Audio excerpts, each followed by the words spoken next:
রজত বেদীর মেয়ে বীরা বেদী সামাজিক মাধ্যমে হঠাৎ আলোচনার কেন্দ্রবিন্দু হয়ে উঠেছেন। নেটিজেনরা তার মুখের সঙ্গে বলিউড অভিনেত্রী করিনা কাপুরের মিল খুঁজে পেয়েছেন। কেউ কেউ তুলনা করেছেন ঐশ্বরিয়ার সঙ্গেও। সিনেমা প্রেমীদের এত আগ্রহ দেখে নিজেই বীরা চমকে গেছেন।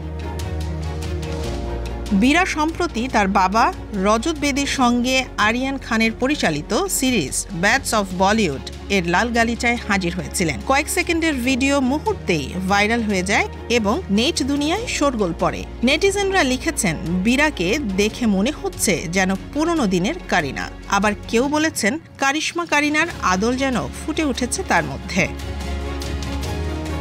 যদিও এমন আগ্রহে খুশি রজত বেদী, তিনি অনুরোধ করেছেন তার মেয়েকে বড় তারকার সঙ্গে তুলনা করা হোক না। তিনি বলেন, আমরা ভালোবাসা পেয়ে আপ্লুত, তবে আমার মেয়েটা এখনো ছোট এবং পড়াশোনা করছে।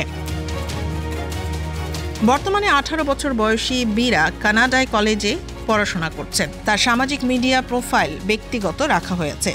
ভবিষ্যতে কি তিনি অভিনয়ে আসবেন, সেটি এখন দেখার বিষয়।